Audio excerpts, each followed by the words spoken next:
Hello student, नमस्कार। कल हमने 5 किंगडम थ्योरी देख ली है।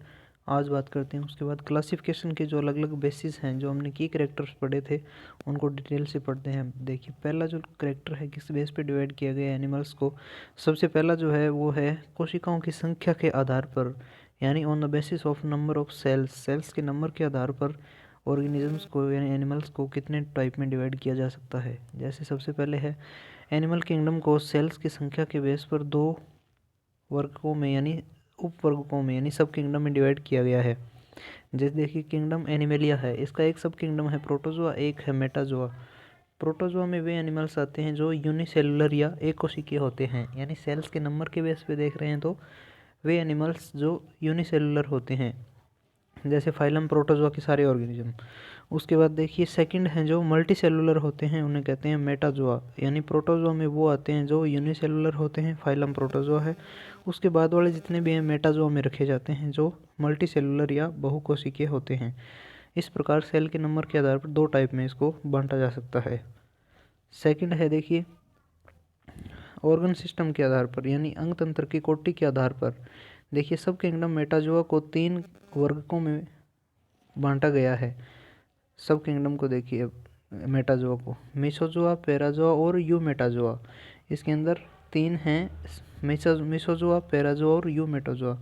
यू मेटाजोआ मेसोजोआ में वो स्पेसिफिक ऑर्गेनिज्म आते हैं जो अलग अलग एकशेरुकियों पर यानी इनवर्टिब्रेट्स पर पैरासाइट के रूप में रहते हैं, यानी मेसोजोआ में वो एनिमल्स आते हैं जो पैरासाइट के रूप में रहते हैं। अगला है पैराजोआ। पैराजोआ में फाइलम पोरीफेरा को रखा गया है, जिसमें स्पंज क्लासिफाइड हैं, यानी प्रोटोजोआ के बाद आने वाला जो फाइलम है पोरीफेरा, उसको पैराजोआ के अंदर रखा गया है। अगला है यू मेटाजोआ। यू मेटाजोआ में सिलेंट्रेटा से लेकर कॉर्डेटा तक के एनिमल्स को रखा गया है। यानी जो आपका मेसोजोआ है उसमें तो रखे गए हैं इनवर्टिब्रेट पर पाए जाने वाले कौन से पैरासाइट्स, यानी मेसोजोआ में रखे गए हैं पैरासाइट जो इनवर्टिब्रेट पर पाए जाते हैं, और पैराजोआ में रखे गए हैं पोरीफेरा के एनिमल्स। ये देखो, पैराजोआ में रखे गए हैं। उसके बाद है यू मेटाजोआ में संग सिलेंट्रेटा से लेकर कॉर्डेटा तक के जीव क्लासिफाइड हैं, यानी ये यू मेटाजोआ वाले। ठीक है। उसके बाद देखिए, पोरीफेरा के बाद सिलेंट्रेटा में टिश्यू प्रेजेंट होते हैं, यानी प्रोटोजोआ तक हमने देखा था कि यूनिसेलुलर ऑर्गेनिज्म आते हैं। अब पोरीफेरा में देखिए एक कोशिकीय जो टिश्यू लेवल ऑर्गेनाइजेशन है वो आ चुका है इनमें, यानी उत्तक स्तर की कोटि आ चुकी है। उसके बाद ये कह रहा है कि एनेलिडा तक के जीवों में अंगों का विकास हो जाता है, यानी इसके कुछ जीवों में अंग तंत्र की कोटि भी पाई जाती है। उसके बाद देखिए, सिमेट्री के बेस पर यानी सममिति के आधार पर गोलाकार सिमेट्री पहली है, स्फेरिकल या गोलाकार सिमेट्री। इसमें क्या होता है कि गोलाकार जीवों में इस प्रकार की सममिति पाई जाती है। इन जीवों में डोर्सल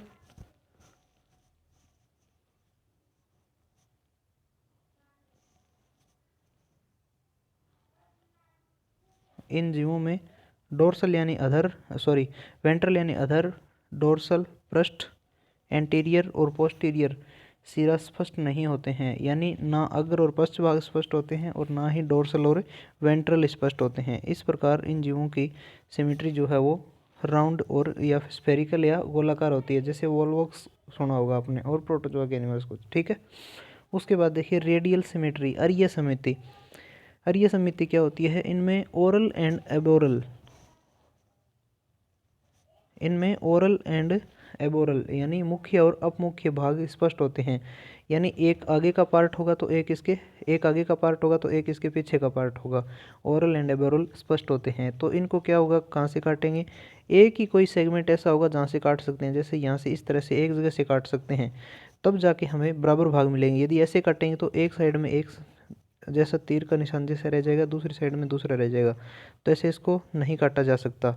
तो काटने का तरीका केवल एक है, यानी यहाँ से काट सकते हैं सिर्फ, जिनमें मुख्य और अपमुख्य भाग स्पष्ट होते हैं।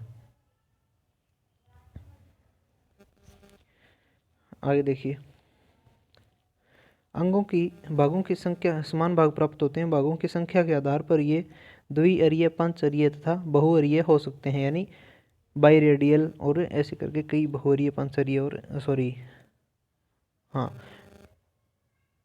द्विअरीय, पंचअरीय और बहुअरीय हो सकते हैं। उसके बाद देखिए एग्जाम्पल क्या है, जेलीफिश है, हाइड्रा है, सिलेंट्रेटा फाइलम के सभी ऑर्गेनिज्म में यह सिमेट्री पाई जाती है। यानी जिनमें मुख्य और अपमुख्य भाग होते हैं उनमें कौन सी सिमेट्री पाई जाती है, अरीय सिमेट्री या रेडियल सिमेट्री पाई जाती है। ठीक है, उसमें बाई रेडियल, मल्टी रेडियल ऐसे करके हो सकते हैं, जिसमें जेलीफिश, हाइड्रा और सिलेंट्रेटा फाइलम के आदि ऑर्गेनिज्म आते हैं। उसके बाद आती है बाइलेटरल सिमेट्री यानी द्विपार्श्वीय सममिति। इसमें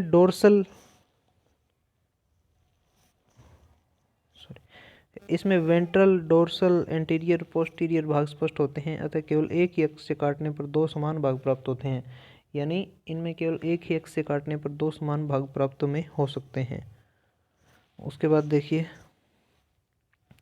सिलोम की प्रेजेंस के आधार पर यानी देह गुहा की अनुपस्थिति व उपस्थिति के आधार पर, यानी सिलोम प्रेजेंट है या नहीं है। हमने पहले भी देखा, बात की थी कि सिलोम की प्रेजेंस के आधार पर इनको डिवाइड किया जाता है।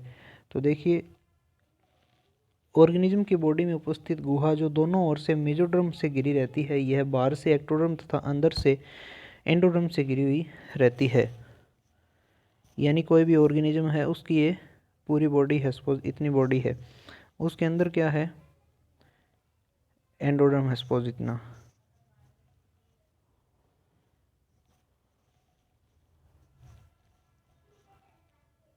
तो अब देखिए इसके बीच में क्या है, ये सपोज कोई मेसोडर्म सेल है, ठीक है, तो ये क्या होगी, मेसोडर्म कोशिका। तो ये जो येलो वाली दिख रही है ये है मेसोडर्म। अब देखिए अंदर वाली है एंडोडर्म, ये जो दिख रही है ये है एंडोडर्म, और बाहर वाली ये है एक्टोडर्म। तो अब गौर से देखिए जो मेसोडर्म है बीच वाली ये है, और जो बाहर से घेर के रखती है किसको, बाहर से यहाँ से घेर के रखती है मेसोडर्म किसको, एंडोडर्म को, और अंदर से घेर के रखती है किसको, एक्टोडर्म को। यानी जो एक्टोडर्म की अंदर वाली साइड है वो मेसोडर्म से अटैच रहती है, ये जो एक्टोडर्म की साइड है वो एंडोडर्म की बाहर वाली साइड से अटैच रहती है। यानी ये जो येलो कलर की मेसोडर्म दिख रही है आपको, ये एंडोडर्म को भी घेर के रखती है बाहर से, और एंडोडर्म को अंदर की साइड से घेर के या कवर करके रखती है। उसके बाद देखिए इसके आधार पर एनिमल तीन टाइप के होते हैं, एसिलोमेट एनिमल्स। एसिलोमेट कौन से हैं, जिनमें एक्टोडर्म तथा एंडोडर्म के बीच केविटी या सिलोम अब्सेंट होती है। यानी यहाँ पे आपको एक्टोडर्म और एंडोडर्म के बीच में मेसोडर्म नहीं मिलेगी, केविटी अब्सेंट होगी, जिनके बीच में ठोस मेसेनकाइम प्रेजेंट होता है। ये देखिए यहाँ पे ठोस मेसेनकाइम प्रेजेंट है, यहाँ लिखा हुआ भी के है कि ये मेसेनकाइम प्रेजेंट है, यहाँ मेसोडर्म प्रेजेंट नहीं होती है, और इस प्रकार इसमें केविटी अब्सेंट होती है। तो इन एनिमल्स को कहते हैं एसिलोमेट एनिमल्स। इसमें प्लेटीहेल्मिन्थेस रखे जाते हैं। उसके बाद देखिए आवासी देह हुई है यानी स्यूडोसिलोमेट, ऐसे एनिमल जिनमें मेसोडर्म कंप्लीट नहीं होती है और ना ही मेसेनकाइम प्रेजेंट होती है। जो मेसोडर्म बन रही होती है वो स्टार्टिंग होती है उसकी, और इस प्रकार ये मसल्स के बैंड बना लेती है। ये देखिए ये कुछ बैंड्स बना लेती है, यानी कंप्लीट मेसोडर्म अभी बनी नहीं है ये वाली, और ना ही इसमें मेसेनकाइम है। तो कंप्लीट मेसोडर्म ये बन जाती है अगर पूरी की पूरी, यहाँ से ये जो बैंड दिख रहे हैं ये पूरी मेसोडर्म बन जाते फिर तो ये केविटी का फॉर्मेशन कर लेती, लेकिन अभी तक ऐसा कुछ भी नहीं है, इसलिए इन एनिमल्स को कहा जाता है शूडोसिलोमेट एनिमल्स। ये एनिमल होते हैं एस्के हेलमिन्थेस के। तो अब दो बातें हमें समझ में आई कि जो प्लेटी हेलमिन्थेस हैं वो तो हैं एसिलोमेट, और जो दूसरे एस्के हेलमिन्थेस हैं वो हैं शूडोसिलोमेट। एसिलोमेट एनिमल में क्या होता है, मेसोडर्म की जगह मेसेनकाइम प्रेजेंट होता है, जबकि शूडोसिलोमेट एनिमल में मेसोडर्म की जगह मसल्स बैंड पाए जाते हैं। ठीक है, उसके बाद देखिए अगले आते हैं पूर्ण गुहीय या शिलोमेट एनिमल्स। देखिए हेलमिन्थेस के बाद सभी जीवों में मेसोडर्म पूर्ण रूप से दो भागों में विभाजित हो जाती है, यानी कंप्लीटली दो पार्ट में डिवाइड ही है हो जाती है। ठीक है, उसके बाद देखिए तथा एक्टोडर्म को अंदर की ओर से तथा एंडोडर्म को बाहर की ओर से कवर करके रखती है, ऐसे एनिमल टू सिलोमेट कहलाते हैं।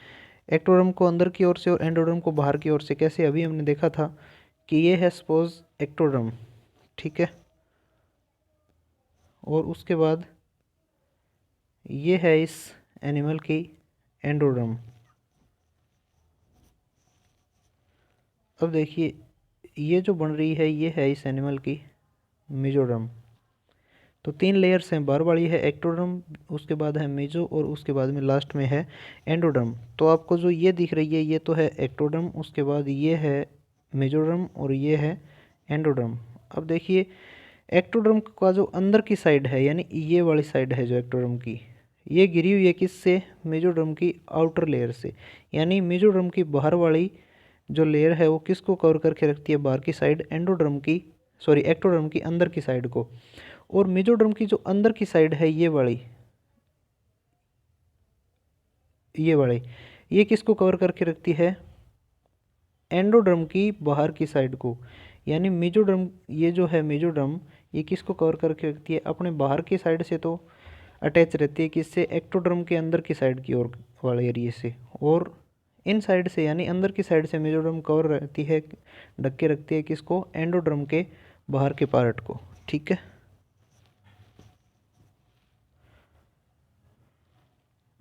तो ऐसे एनिमल कहलाते हैं कौन से, ट्रियोसिलोमेट, जिनमें कंप्लीट सिलोम पाई जाती है, जिसमें एस्केलेमेंथिस के बाद वाले होते हैं। उसके बाद देखिए मेजोडर्म या सिलोम के उद्भवन के आधार पर एनिमल्स का क्लासिफिकेशन, यानी मेजोडर्म की जो बनती है वही तो एक्चुअली क्या बनाएगी, सिलोम बनाएगी। तो देखिए मेजोडर्म के ओरिजिन या उद्भवन के आधार पर सिलोमेट जीवों के 2 प्रकार होते हैं। यानी सिलोमेट कौन से होते हैं, जो ट्रियोसिलोमेट होते हैं एस्केलेमेंथिस के बाद वाले, उसमें 2 टाइप होते हैं, साइजोसिल और एंटेरोसिल। यानी केविटी के 2 टाइप होते हैं सिलोम के, साइजोसिल और एंटेरोसिलिक। साइजोसिल एनिमल कौन से होते हैं, जिनमें एक्टोडर्म तथा मेजोडर्म के मध्य टिलोब्लास्ट की कुछ कोशिकाएं प्रेजेंट होती हैं जो ग्रोथ करके मध्य से स्प्लिट हो जाती हैं, तथा यह प्रक्रिया एनेलिडा और मोलस्का में पाई जाती है। अब देखिए यह है एक्टोडर्म,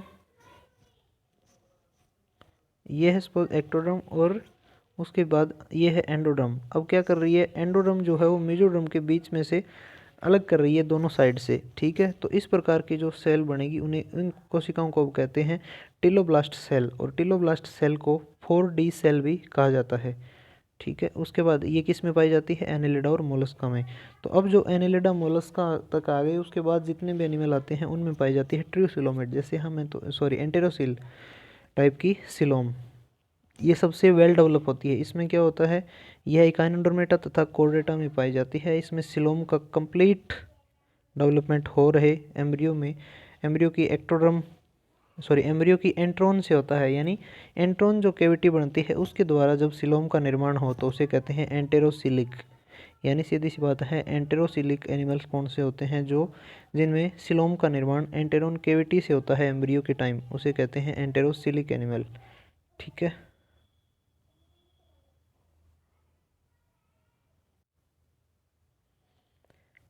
अगला है क्लासिफिकेशन का बेस, खंडी भवन या सेगमेंटेशन के बेस पर। एनेलिडा के ऑर्गेनिज्म में देखिए सेगमेंटेशन क्या होता है, किसी भी ऑर्गेनिज्म की जो बॉडी होती है उसमें अगर खंड पाए जाएं, यानी उसकी बॉडी टुकड़ों में बंटी हुई होती है, उसे कहते हैं खंडी भवन या सेगमेंटेशन। जैसे एनेलिडा के एनिमल इस प्रकार पाए जाते हैं, इनकी बॉडी में सेगमेंट पाए जाते हैं, जैसे नंबर 1 ये हो गया, 2 हो गया, 3, 4, 5 ऐसे करके सेगमेंट पाए जाते हैं।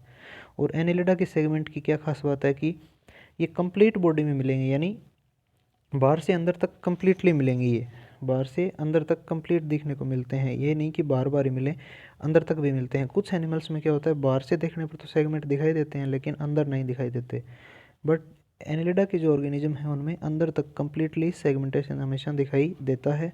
और इनके जो सेगमेंट की खास बात क्या है कि इनमें नंबर में जो है वो ग्रोथ नहीं होती है, जितने सेगमेंट एक बार बन गए उतने ही रहते हैं, केवल साइज में ग्रोथ हो सकती है।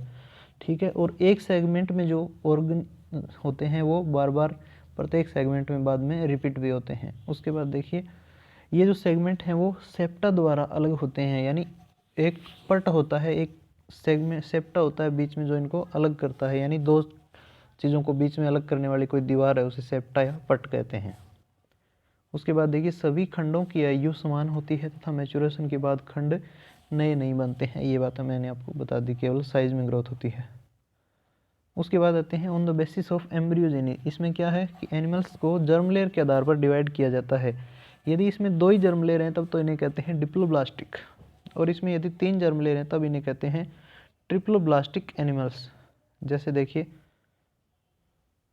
ये एक होगी एक्टोडर्म, उसके बाद दूसरी होगी एंडोडर्म। सिर्फ इतना सा मिले तब तो इन्हें कहते हैं हम डिप्लोब्लास्टिक एनिमल्स। यदि इनके बीच में कोई मेसोडर्म भी मिले, तीसरी लेयर भी मिले, तब इन्हें कहते हैं ट्रिप्लोब्लास्टिक। अब ये 3 लेयर हैं तो इस एनिमल्स को कहते हैं हम ट्रिप्लोब्लास्टिक एनिमल्स।